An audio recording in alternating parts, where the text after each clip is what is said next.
Namaste, hello and welcome everybody. Today I'll be reading out my letter to India's Prime Minister Narendra Modi, which I wrote on the 21st of May 2020. So, Namaste and good day, Right Honourable Prime Minister. My name is Shubhashish Shrestha and I'm a 15-year-old schoolboy currently living in the United Kingdom. I'm originally from Nepal, but I was born and raised here in the UK.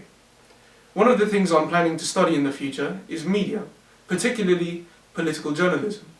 So I always like to keep up to date about what is going on in the world. First of all, I would like to make it abundantly clear, I'm not here to complain about India or its people.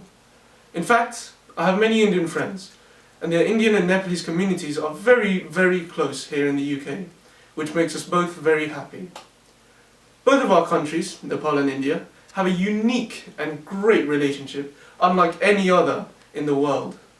One of the main reasons for our great relationship is because of the bravest of the brave Gorkha soldiers, who have served loyally in the Indian armed forces for over 2 centuries and have fought in every major conflict for the Indian army, and have shed blood for India. My great-grandfather also happened to serve in the British Indian Army during World War II.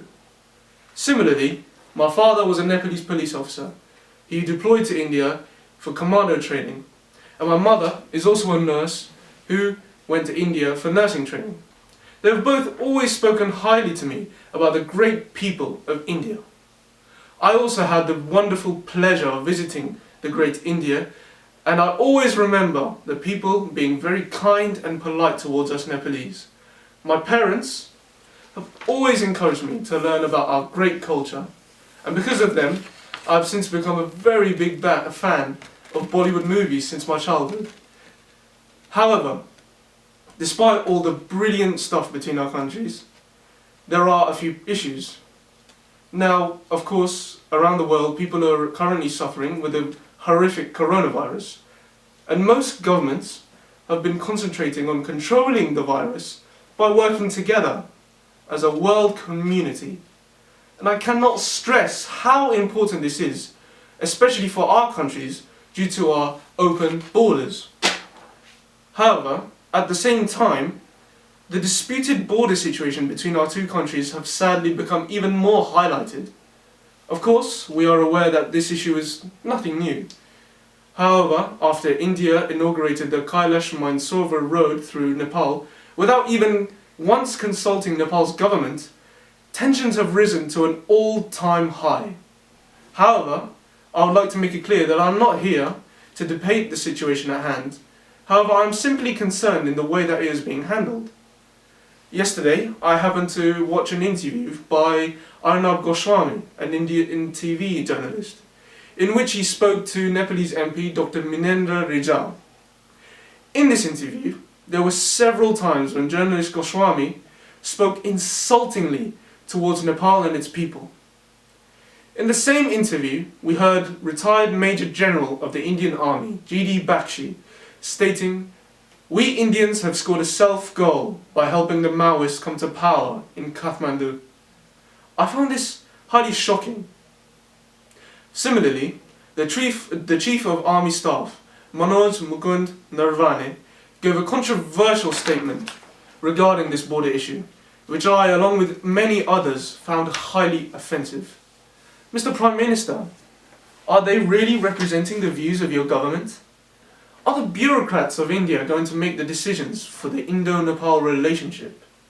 I certainly hope not.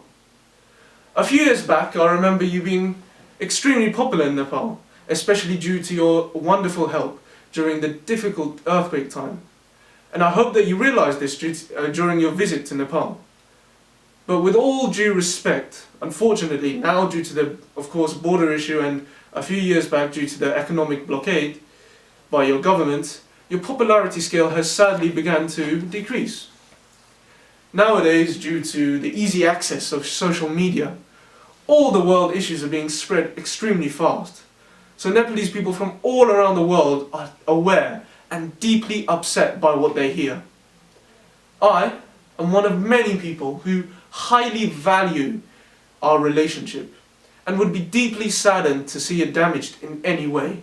I hope that you, as Prime Minister, will take responsibility of the situation and step forward in talks with a Nepalese counterpart and clear this cloud between our two great countries, while also respecting Nepalese sovereignty.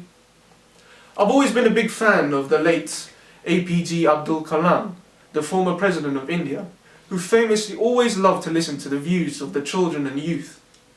I hope and believe that you will follow his ways. Mr. Prime Minister, thank you for listening. Jai Nepal and Jai Hind.